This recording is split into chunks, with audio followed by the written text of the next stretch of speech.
In this video, I'm going to discuss some ellipse rules, and it's all in my book, Ellen's Guide to Perspective, on Amazon. We usually see vertical cylinders from a bird's eye view. So their ellipses are horizontal, meaning that their major axis is horizontal, and the minor axis is contiguous with the axis of the cylinder.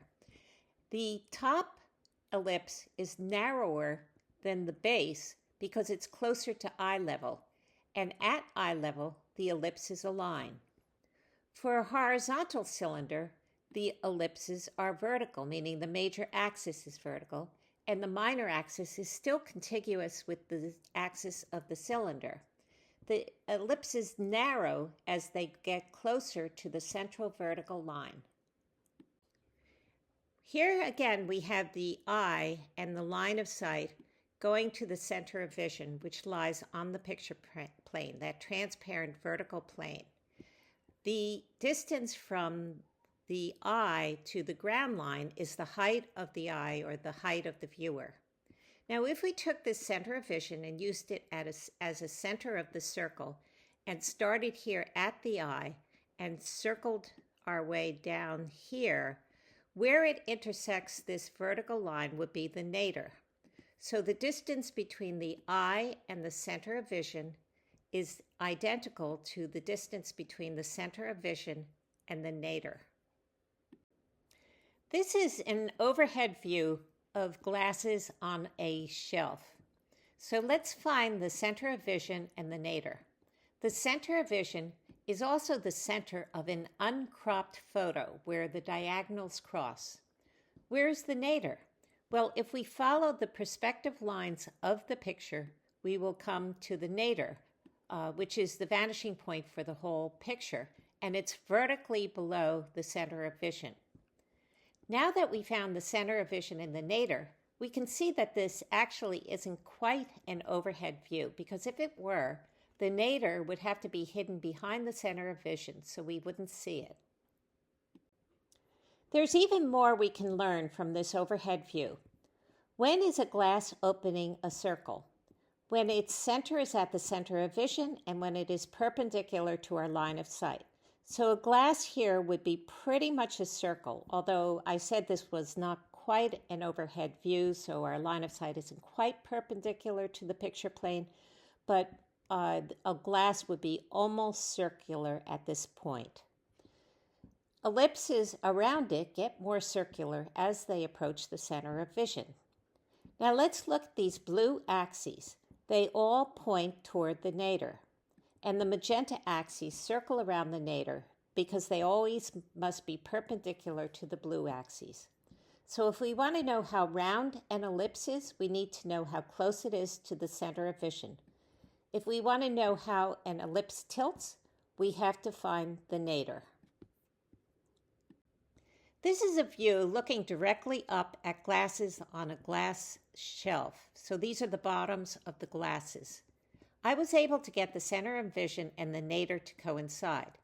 The center of vision is where the diagonals cross in an uncropped photo. The nadir is where the perspective lines for the pictures meet. So it's the vanishing point for the pictures. You can see that the axes of the ellipses converge toward the nadir. What happens in a bird's eye view? Well, eye level is the same because it's the distance of the eye above the ground. But now the line of sight angles down, so we have a new center of vision below the original one, still on the central vertical line, but it's no longer on eye level. When we use this original center of vision as the center of a circle, we got a nadir here for an eye-level viewpoint looking straight ahead. Now, if we use this as our center of the circle for a bird's eye view, we would circle down like this and we would get a new nadir for the bird's eye view. So the distance between the center of vision and this new center of vision is the same as the distance between the nadir for the eye-level view and the nadir for the bird's eye view. Here are glasses seen from a bird's eye view, looking down at them. The center of vision, again, is the center of an uncropped photo. But there are no circles there because the openings of the glasses aren't perpendicular to our line of sight. We're seeing them from the side. Now, the nadir is where the perspective lines of the picture go. You could see here and here. But it is also the direction of the minor axes of the ellipses. A worm's eye view is the opposite of a bird's eye view. Here we're looking up at the glasses. So the center of vision is again the center of an uncropped photo, and the perspective lines go to this point up here, as do the minor axes of the ellipses. And although it's the highest point, I'm still going to call it the nadir, just to be consistent with the rest of the pictures. Let's look at these three glasses in a row, which are in a frontal viewpoint. This is the center of vision, which is the center of the photo where our line of sight meets the picture plane. The bottom of this middle glass is a circle because its center is at the center of vision, and the openings get more circular as they approach the center of vision. The minor axes point toward the nadir and coincide with the axes of the cylinders, and the ellipses tilt up as they circle around the nadir. Here are three glasses in a row, and here are three glasses on different planes. Now, in the first case, the cylinder axes point toward the nadir and become more horizontal with distance. As a result, these elliptical major axes, which must remain perpendicular to these cylinder axes, tilt up.